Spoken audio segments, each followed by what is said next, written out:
3, 2, 1, c'est parti.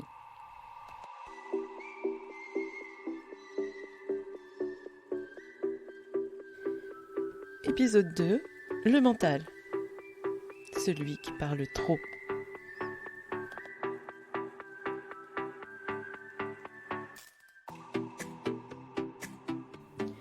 Bienvenue à vous d'ici et d'ailleurs, vous, moi, vous et moi, un rendez-vous sur le chemin de vie. Vous êtes à l'écoute du podcast Ose ta liberté d'être, animé par Fabienne Sommier. Le podcast qui vous guide vers la connaissance, la reconnaissance de soi, afin de ressentir, sentir et connecter à l'intérieur cet espace libre qui vous permettra d'oser manifester qui vous êtes.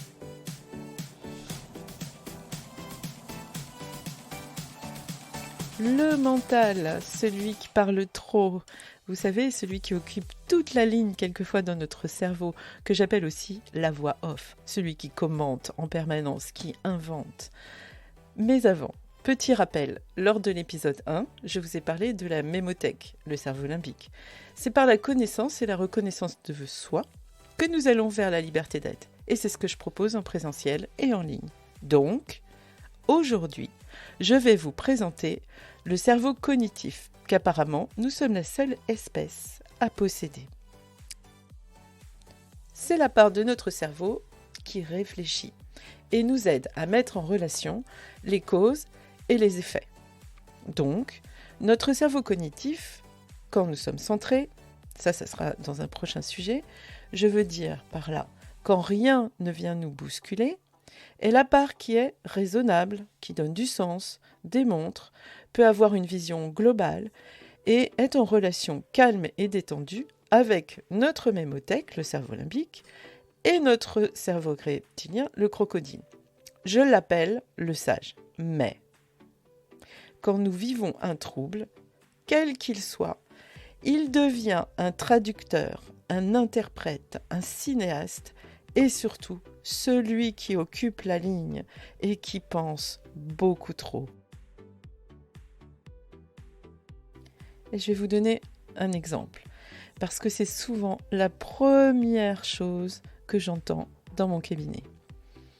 Voilà une cliente qui arrive et qui me dit « Je viens ici parce que j'en ai marre de moi. C'est comme si j'étais embourbée dans le brouillard, remplie de raisonnements totalement illogiques.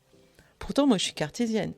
Et je me vois et j'entends en moi des interprétations que je sais fausses, mais auxquelles je m'accroche comme une moule à son rocher. Et je n'ai pas la possibilité d'entendre ou d'entrevoir la vérité. C'est comme si je devenais handicapée de la tête. Et mon corps serait dit, ma tête semble trop petite pour tout cela. Eh bien oui, c'est bien lui. C'est celui que j'appelle le mental. Vous le connaissez bien.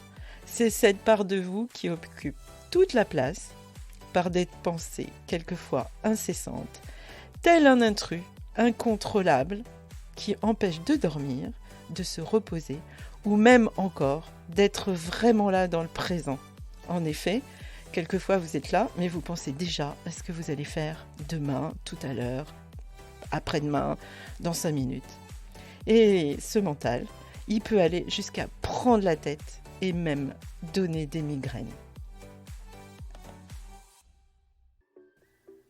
Et oui, le mental peut amener vers une souffrance, telle la dépression, l'anxiété, le stress, le burn-out, et cela devient obsessionnel, négatif. Ça plonge dans des dialogues intérieurs négatifs en continu, sans solution, sauf d'entretenir, de nourrir cette souffrance encore et encore. Tout est alors hors de contrôle et le cycle reprend.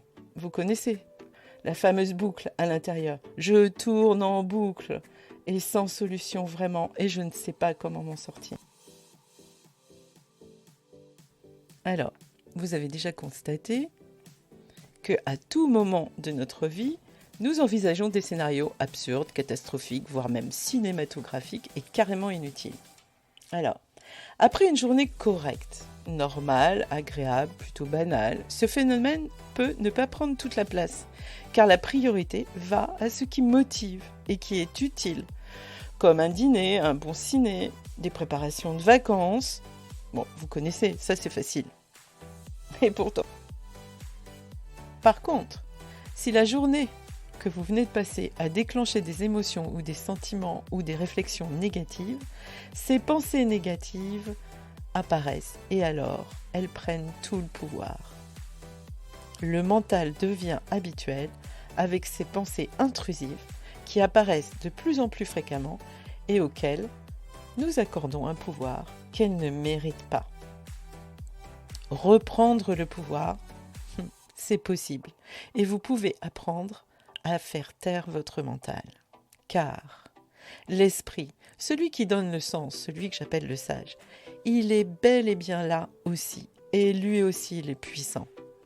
Alors je vais vous donner quelques pistes tellement simples, bizarres et efficaces pour commencer à le faire taire. Vous allez prendre une grande inspire et dire chut. Vous ne pouvez pas dire chut et en même temps penser, sauf si vous vous concentrez pour le faire. Et là, vous expérimentez encore la puissance du mental qui sabote. Alors inspire. Et chut, plusieurs fois. Et il y aura 2 effets. Le mental va se taire parce que vous êtes en train de vous centrer. Voilà le 2e effet, le centrage. Ensuite, soyez à l'écoute, mais ne luttez pas. Si vous vous agacez, vous le nourrissez. Si vous acceptez d'écouter, il perd de la puissance et du pouvoir. Vous pouvez même imaginer que c'est une part de vous qui s'éloigne et que vous finissez par ne plus entendre. Alors, pour les plus sceptiques, je vais vous donner un exemple très simple. Surtout si vous êtes parisien, c'est encore plus vrai. Il vous arrive d'entrer dans un restaurant très bruyant, une brasserie, et cela vous agresse un peu quand vous rentrez. Et peut-être même, vous vous demandez comment vous allez pouvoir converser avec vos amis ou votre petit ami. Eh bien, vous avez déjà constaté qu'au bout de quelques minutes, vous n'entendez plus le brouhaha tout autour de vous, parce que vous vous centrez sur l'essentiel, votre soirée avec votre ami, vos amis.